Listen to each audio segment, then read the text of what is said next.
Hey, what's happening, folks? This is the Negro Subversive Podcast.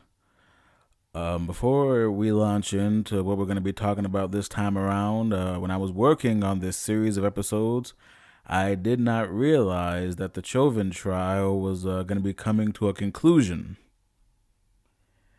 this Tuesday. And it didn't seem right to launch into what we're going to be discussing this time around without making a brief commentary on how that panned out. Ultimately, all victories under this system must be recognized as temporary. They did some polling and they compared the polling that they did before the racial justice protest last summer, and then they compared them. Or rather, they did polling shortly after and during the racial justice protest last summer, and they compared them with what people were thinking more recently, and they found a massive shift in American public opinion. The number of people who supported movements for racial justice went up during the racial justice protests all over the country during the summer of 2020. And then as we got further and further away from them, they went down. The support for movements for racial justice went down. What does that tell you? It tells you that the country, the majority, has these moments of exuberance where they can begin to accept the idea of this country's captive West African population being afforded its full human rights. And so when it's in the media every day, they think one way, and then when it goes out of the media, they think another way. That's not a reliable alliance. It's the way people act when they aren't serious. In the vast majority of this country, if they're not actively opposed to us having full human rights, they're not serious about it. We should not expect them to get serious about it because the status quo and the way things already are, the way things are right now, it works for the majority of the population. They benefit from our position. That's why this structure was put in place, and that's why it continues. And so I think our understanding of this moment can be summed up best, as so many other things can, by a quote from Stokely Carmichael. The quote is Stokely Carmichael, Kwame Ture. The quote is, "If a white man wants to lynch me, that's his problem. If he's got the power to lynch me, that's my problem. Racism is not a question of attitude, it's a question of power."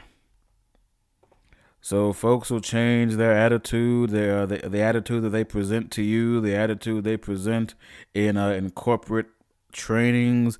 They'll learn all the good language that they need to use, but the ultimate goal is to keep the power dynamics where they are because they benefit from where the power dynamics are. And so we're going to constantly be on this treadmill swinging back and forth. It's like it's like you're constantly trying to get someone to pay you back the money they owe you, and you're constantly getting better at seeing through their lies, and they're constantly getting better at coming up with new lies. And at some point, you either need to decide to let that money go or figure out a definite way to get it back. Because clearly telling them what they owe you isn't getting it. And now, the last two episodes, we looked at integrationist assimilationism as the main ideology that will hold us back from pursuing black autonomy, which is pursuing a position where the white man can want to lynch us as much as he wants, but he doesn't have the power. That's what black autonomy is about. It's about getting us to a position where we're no longer living and dying, rising and falling by the fickle attitudes of a white supremacist society. This time around, we're going to look at things from a more economic perspective. This episode is entitled The Black Separatist Case Against Capitalism. Because I argue here that what we as a people need to build is a national economy. Now, what is a national economy? Well, first off, what is a nation? We constantly hear the words nation and state getting mixed up. I do it myself. I mix them up myself because most of the time you don't see a nation that doesn't have a state attached to it. But if we're speaking technically and precisely, a state is a government. A state is a government. But a nation is a group of people. A group of people. When the great Pan-African leader Kwame Nkrumah said, quote, all people of African descent, whether they live in North or South America, the Caribbean, or in any part of the world, are Africans and belong to the African nation. Now, when Nkrumah said that, he wasn't saying we all lived under the same country or the same state or lived on the same soil. He was saying that we, as far flung across the world as we are and were, we represent a nation all together. He said this because we all have the same origin, Africa, and we all share the same destiny. We sink, we swim, we rise, we fall together as an African people of peoples. As a people made up of many peoples, as a nation made up of many nations. So when I say that we as a people, stranded in the United States, need to build a national economy, that's not something that has to wait on any kind of formal political independence. We are a nation right now, and we can build a national economy right now. Because we already have right now the most important thing you need to build a national economy, and that's people. You can have land where every grain of sand is made out of gold. You can have lakes of oil just below the surface, but without human beings to mine the oil and collect the gold and turn it into something, you don't have anything. It's human beings that make up the economy. On the other hand, you have countries like Singapore with almost no natural resources, but they've been able to get their people into a position where they're skilled and educated and where they have loads of so-called quote-unquote human capital. Now, when I talk about Singapore and when I talk about other folks, they haven't had to go through precisely what we've had to go through as a people. So I'm not trying to be one of those pro-black folks who looks around and tells you that everybody in the world has just been better than us, and that they're smarter than us and they figured it out and we just can't. Because Singapore doesn't have our history. But they are an example of the fact that you can build an economy out of people. Which doesn't mean, of course, that we necessarily need to follow their precise path. We need to plot our own. But speaking of other countries, there are 46 million of us.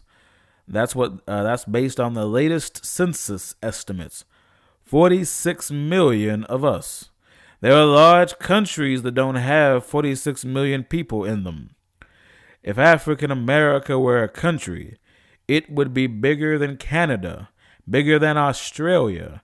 It would be bigger than Argentina. In fact, it would be bigger than Ireland, Finland, and Norway put together. It would be 3 times as big, in fact, as those 3 countries put together. So like I said, we're a nation already, and a big one. But we're scattered. Our strength is divided. And as long as we follow this capitalistic way of thinking, this way of thinking that we're taught under capitalism, this, I'm going to get mine and you can get yours however you can get it, but I got mine. As long as we keep this mindset, we're going to stay scattered and divided. We're going to continue as 46 million islands floating in a sea of white supremacist capitalism. Now, black capitalists want you to think that you can have it both ways.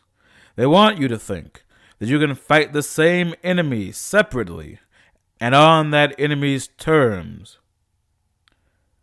They want you to think that you can build your own capitalist enterprises and then outcompete the white man on capitalist terms. But a capitalist business is always built to benefit its own owners or investors, and is always based on exploiting workers and employees as much as possible. If you don't have these commitments, if this isn't how you're measuring success, if personal profit isn't the only thing that matters to you, that really matters to you, you don't have a capitalist enterprise. If you don't have that fundamentally exploitative commitment, you don't have a capitalist enterprise.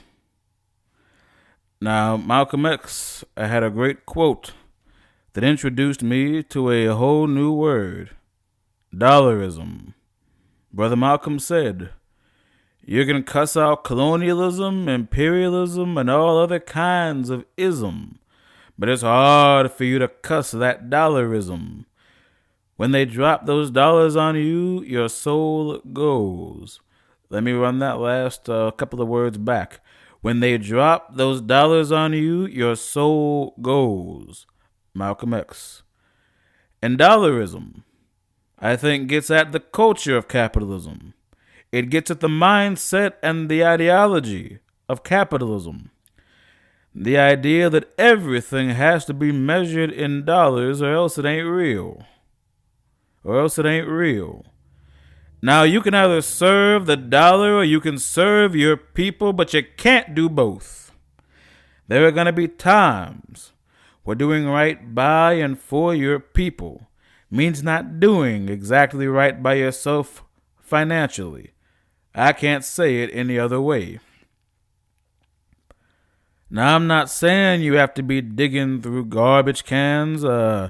You won't find anybody who's digging through garbage cans who is also working at peak performance to serve their community. And that's not their fault. You can't starve and serve at the same time, and nobody should have to. But folks act like there's a switch, and like a light bulb, you're either all on or you're all off. And that means if you're all on, you have to be obsessed with getting as much money as possible. And that has to be your driving force and your guiding light. But if the switch is off, then you have to completely ignore your own needs. That it means that somehow you have to avoid and get rid of the basic needs that all humans have as living creatures, when in reality, like with anything else, there are limits. It is not the case that if you recognize the value of money at all, that means you have to chase it and pursue it relentlessly and not worry about anything else or anybody else. It doesn't have the idea that if you acknowledge the value of money or resources at all, that has to be your end-all be-all. But on the other hand, it's not the case that if you can see other things as having value, as having more value than your own personal enrichment, your own wallet, that means that you have to walk around wearing a barrel, digging in restaurant trash cans. It's not a big either or.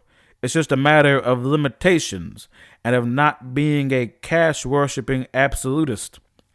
Folks will be out here with 5 or 6 homes and 3 of the inhabited continents, 7 or 8 sports cars, got their own fleet of helicopters, not just one helicopter, a fleet. And when you accuse them of being a grifter, they'll say, what do you want me to do, starve? No, I'm saying sell 2 of them helicopters and just keep the 3rd one maintained.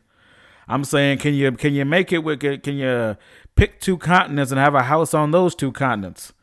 Like, we don't ask for much, but as soon as you even imply that maybe leaving something on the table wouldn't kill folks. They act like you're saying, oh, you're telling me I got to go out in the desert and eat scorpions. Is that what you're saying? It's a con. It's a deflection. Because we need resources. You can't get around it. That human beings need things to live.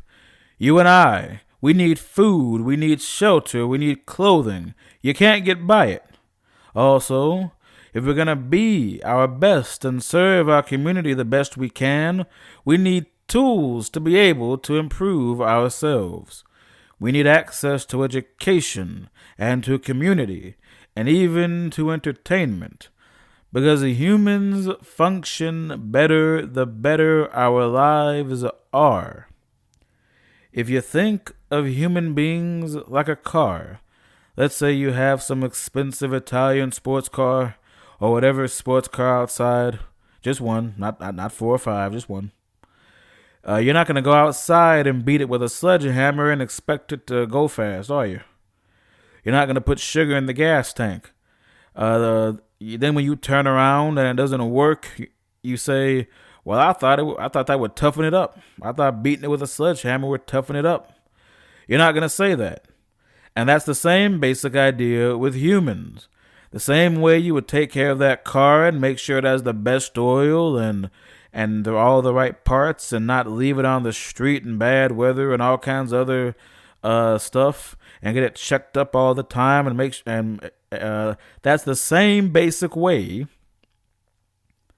it is with human beings. Human beings get better. They get stronger. They live up to their full potential when they're not being constantly beaten around by the system the way that capitalism beats the hell out of us. And that's why, as Black Africans, our national economy must build us all up. It must protect us all. It must create dignity, safety, and empowerment for all of us. Otherwise, it is no national economy. It is still just us trying to make a place for ourselves as individuals in the white man's economy on the white man's terms. Now, some folks may say, the white man seems to have done pretty well for himself under capitalism. Why can't we? You got to look at the big picture. He has only been able to do well for himself collectively by having other groups to grind underfoot. When there wasn't enough land in Europe because the rich took it all for themselves, he sent his own people out to steal other people's lands. That wasn't the immediate driving force. That was the desire to get access to the goods that were found in Asia. But once you discovered all this land and you could make it empty really easily, that became a secondary benefit. It became very convenient to outsource the white man's social issues in Europe and say, here, just go to Virginia and get you some land. Okay, work for 7 years. I'm going to give you some land in Virginia. Now get out. Now, of course, that involved displacing and genociding the original native inhabitants of these continents and also bringing Africans to work the land for free. And so the only reason whites seem to be doing so much better than us under capitalism is that they have us to stand on. And even after the white man is forced to finally admit the people who he enslaved and colonized and dispossessed and exterminated, once he's forced to admit them into society on something like equal terms, he still does everything possible to keep them on the bottom. The only reason the whites seem to be doing so much better than us under capitalism is that they have us to stand on. And that has been the constant throughout all the progress we've made on paper.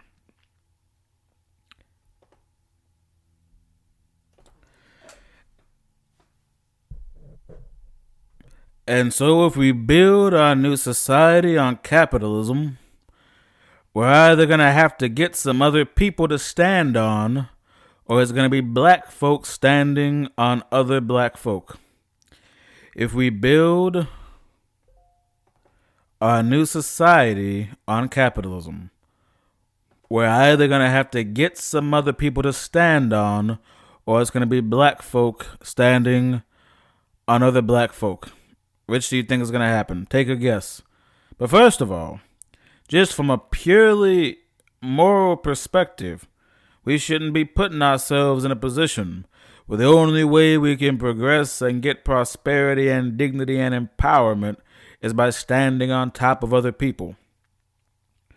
Because all that's going to do is create another class of people. It's going to create more people who can wage a righteous war of liberation against us, the same way we're waging a righteous war of liberation against white supremacist capitalism. It's an endless cycle. Because everybody wants to be free. Every human being wants to be free. It's a fundamental, irresistible, inescapable part of the human personality. And so if you create subjugation, you're going to create the drive for liberation. Then if those people try to liberate themselves and they try to take the place of their own oppressors and then oppress other people, that's going to create a new liberation movement. And it's an endless cycle. So we have to break the cycle. We have to build a better world for ourselves. And by doing that, we can serve as an example for the rest of the world. We can serve as an example for the rest of the world. And we can even ally with other people. It's not a choice between doing right by ourselves and doing right by other people. Now, there are folks who try to create this dynamic. Oh, whenever black folk do something, well, we're expected to do it for everybody, and the white man only cares about himself, and that should be us too, blah, blah, blah, blah, blah, blah.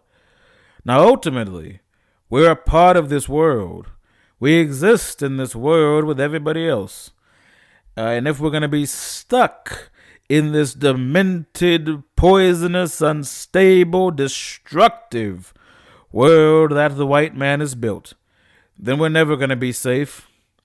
It's only going to be a matter of time before the disease of this world that has been built by white supremacist capitalist imperialism, before that disease of this world creeps into whatever we or our descendants are doing.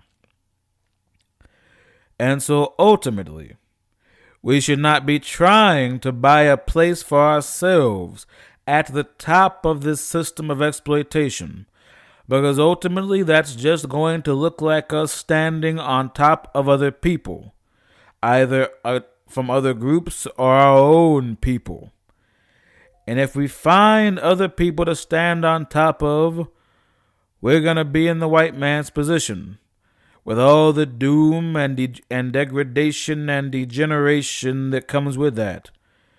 We should not want for ourselves the kind of inhumanity that whiteness creates. We should not want for ourselves the kind of inhumanity that whiteness creates, the kind of barbaric behavior that whiteness creates, and that white supremacy creates. We should not want that for our own people. We should not want that for our descendants. We can and should want better for ourselves and those who will benefit from our work in vast generations to come. Now look all around at predominantly black countries, and what do you see? You typically see a black elite standing on top of the suffering black masses, and you see strings coming out of the backs of these black elites, and those strings are being held by white capitalists. And the white capitalists siphon off the resources they want from these countries and keep us at the bottom so they can keep standing on our backs, even if they have to do it from thousands of miles away. So unless we plan on becoming genocidal imperialists too, or on becoming full-time exploiters of our own people, we need to work on creating a way of life that doesn't depend on the endless sucking of human blood. We need to create a way of life. We need to create a way of life that upholds and affirms human life. We need to create a way of life that can bring us as our people to our full potential and not have us crawling all over each other like rats, trying to get more crumbs than the next rat. Because when you're doing that, it doesn't matter how many crumbs you get, you're still a rat. And that's what capitalism means. If we're going to be trying to base something like our liberation as black African people on capitalism, we're going to have to be satisfied with just being the rat that gets more crumbs than a few other rats. But it's really just a few rats on top getting more crumbs than the rats on the bottom. And most of our people are going to be the rats on the bottom, because that's what the overwhelming majority of people are under capitalism. And see, that's the problem with claiming to be pro-black and pro-capitalist at the same time. And so to build a national economy, like I've been describing, we have to unite politics and economics. Politics and economics are both built around controlling resources. To build a national economy, we have to unite politics and economics. Politics and economics are both built around controlling resources. Politics decides who owns what. Why? Because it's the state. It's the government that says, yep, that's your land. And you pay the property taxes, you have the deed, that's you. So it's politics that decides who owns what.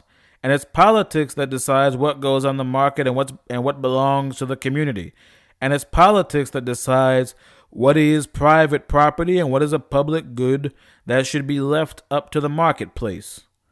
And so in places where we have political control, the first step to building a national economy is to use our control of the political apparatus to promote collectively owned businesses owned by the people who work in them and by the people who use the businesses, and businesses that are organized in terms of how they're run along democratic principles.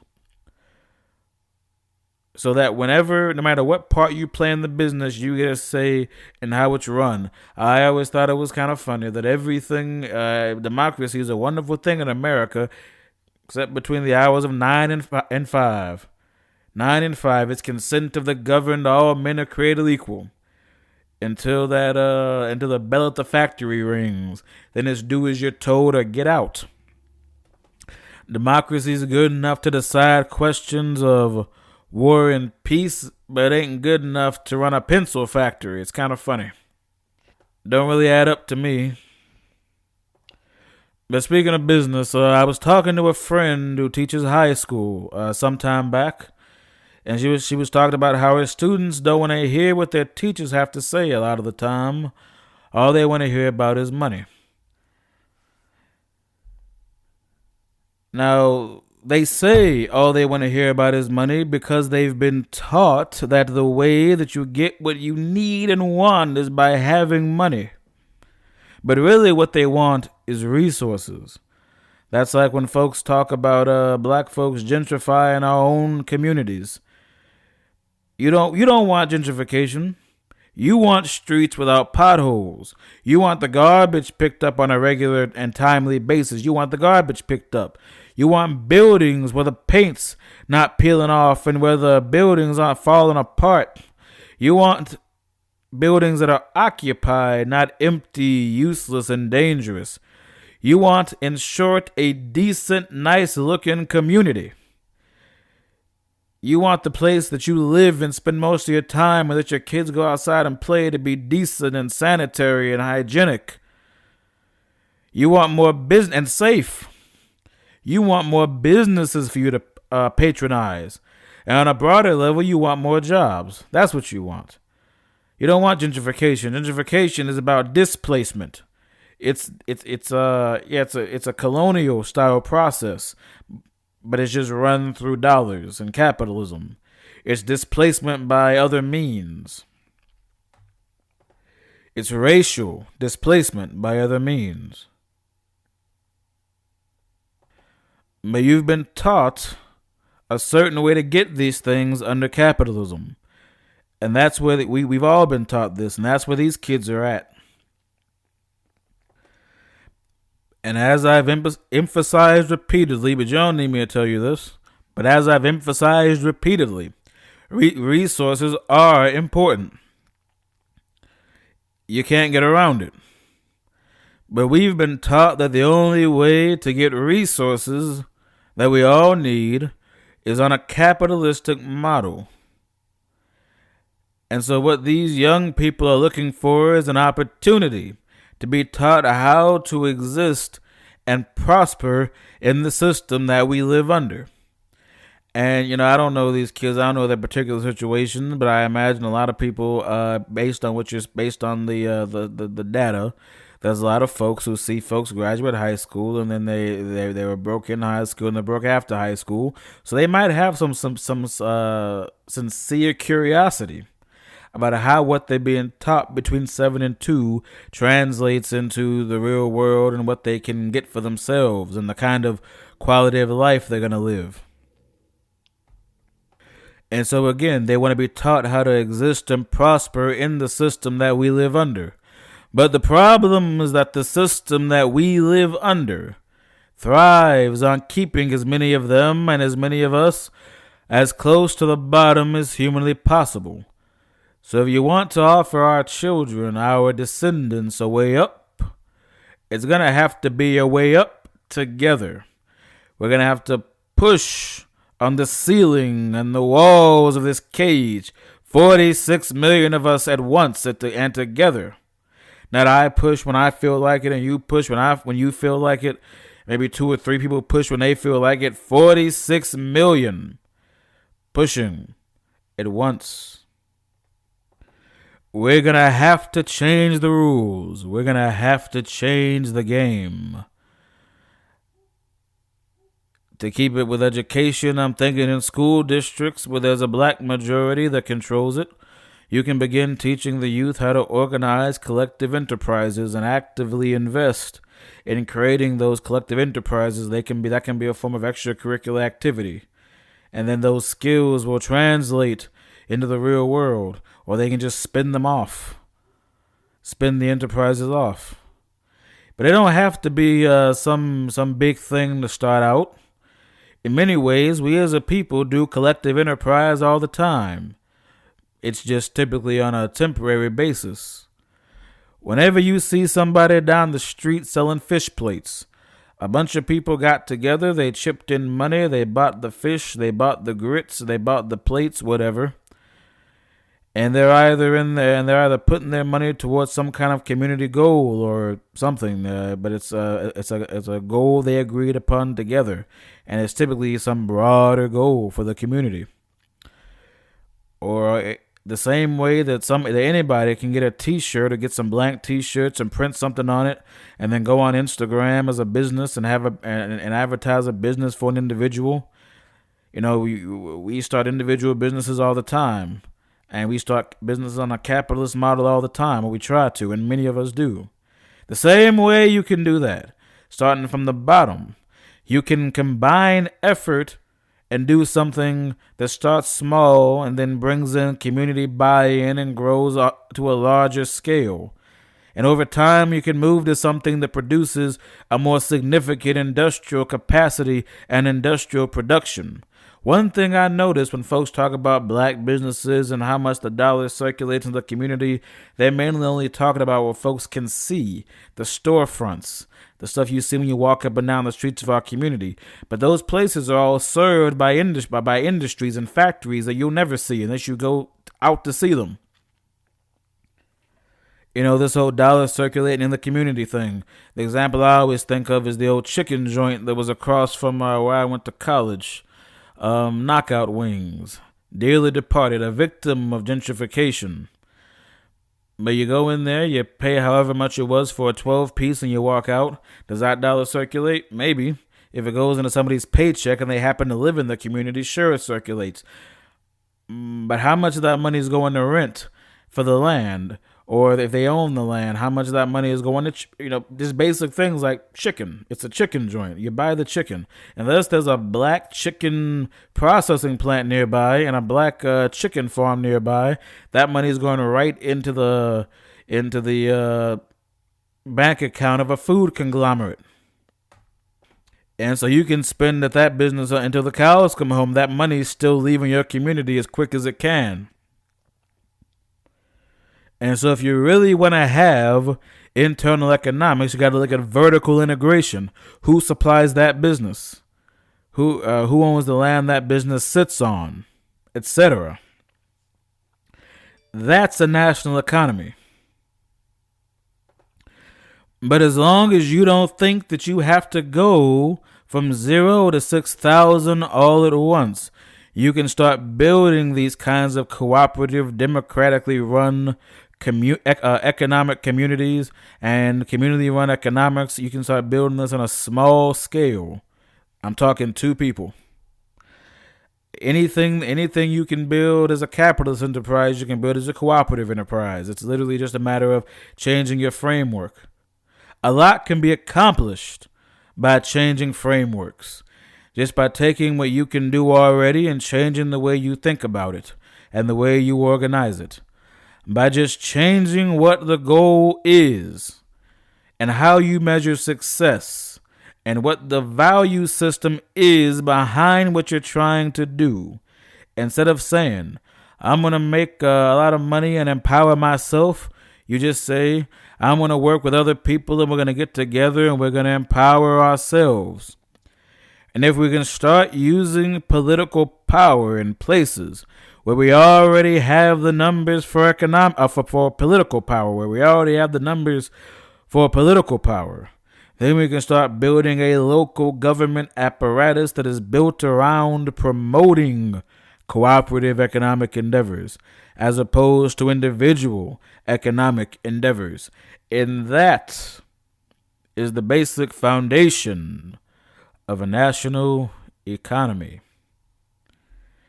In our next episode, we're going to look at the ways that capitalism undermines our sovereignty wherever we try to exercise sovereignty as a people. And I'm going to look at how capitalism undermines our sovereignty all over the world and keeps us chained to white supremacist capitalism. As always, thanks for listening. This has been the Negro Subversive Podcast. Signing off.